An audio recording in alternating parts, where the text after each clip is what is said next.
Hello guys, welcome back to our channel. Okay, so आज की इस वीडियो में हम समझने वाले हैं मैलॉक और कैलॉक के बीच का डिफरेंस। ओके, सो ये टॉपिक आपको सी प्रोग्रामिंग हो या फिर आपका एग्जाम हो रिटर्न एक का, ओके, इंटरव्यूज़ हो, वाइवा हो, उसके लिए थोड़ा सा इंपॉर्टेंट है। ओके, तो वीडियो एंड तक ज़रूर देखिए, आपका एक कंसेप्ट मैं आज क्लियर करवा दूंगा। ओके, सबसे पहले समझते हैं हम meaning. Okay, full form. So basically malloc stands for memory allocation, calloc stands for contiguous allocation. See, सबसे पहले समझते हैं कि लाइक मैलॉक और कैलॉक होता क्या है। मैलॉक का फुल फॉर्म होता है मेमोरी एलोकेशन। बेसिकली ये फंक्शन रन टाइम पे मेमोरी एलोकेट करता है। और कैलॉक का फुल फॉर्म होता है कंटिन्यूअस एलोकेशन। ये भी रन टाइम पे मेमोरी एलोकेट करता है, लेकिन थोड़ा डिफरेंट वे में। ओके, उसके बाद हम समझते हैं number of arguments. Okay, see malloc take one argument which is the total number of bytes to be allocated. Calloc takes two arguments, number of elements and size of each element. Okay, मतलब क्या, malloc सिर्फ एक argument लेता है जो होता है total number of bytes, जबकि दूसरी तरफ कैलॉक दो आर्गुमेंट्स लेता है। पहला होता है नंबर ऑफ एलिमेंट्स और दूसरा होता है size of each element. Okay, उसके बाद हम समझते हैं like syntax. Okay,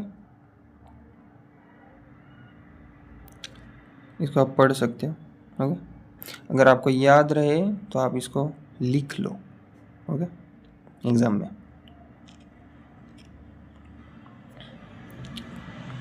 ptr equal to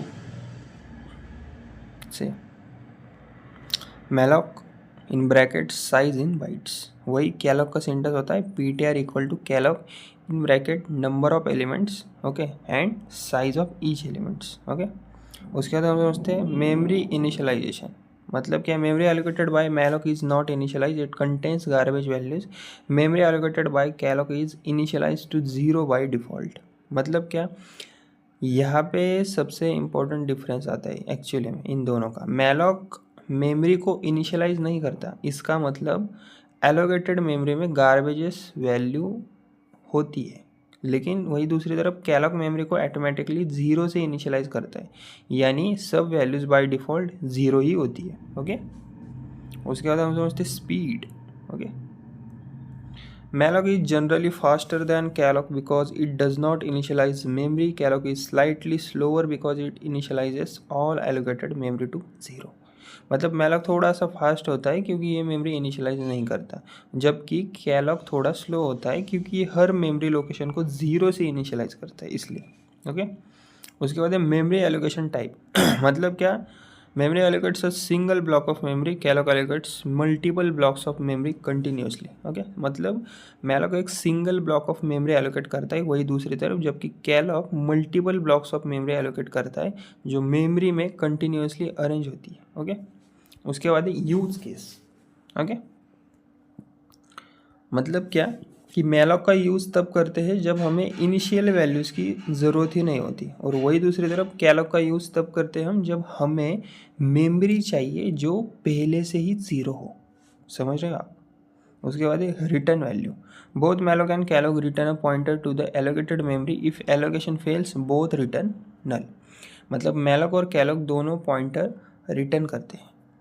okay, जो एलोकेटेड मेमोरी की स्टार्टिंग लोकेशन को पॉइंट करता है। ओके, और अगर मेमोरी एलोकेशन फेल हो जाए तो दोनों नल रिटर्न करते हैं। ओके, उसके बाद हेडर फाइल्स।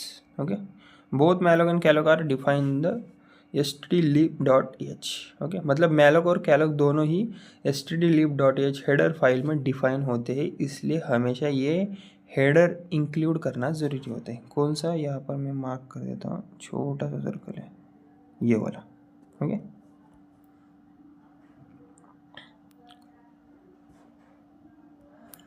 तो मान लो एग्जांपल में अगर आप लाइक 5 इंटीजर्स के लिए मेमोरी एलोकेट करना चाहते हो तो इस तरह से आप मैलॉक और कैलॉक को यूज़ करोगे कोड में। ओके, तो कंक्लूजन बस यही था अपने वीडियो का।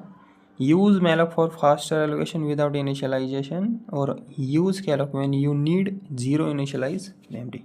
मतलब क्या, सिंपल वर्ड्स में आप ध्यान में रखो, याद में रखो, मैलॉक मतलब फास्ट नो इनिशियलाइजेशन, कैलॉक मतलब slow but zero initialize. Okay, so basically ये कंसेप्ट अगर आपका थोड़ा सा भी क्लियर हो गया हो तो डायनेमिक मेमोरी एलोकेशन का बेस आपका स्ट्रॉन्ग बन जाएगा। ओके, तो अगर मेरी ये वीडियो आपको थोड़ी सी हेल्पफुल लगे तो वीडियो को लाइक शेयर और सब्सक्राइब जरूर कीजिए।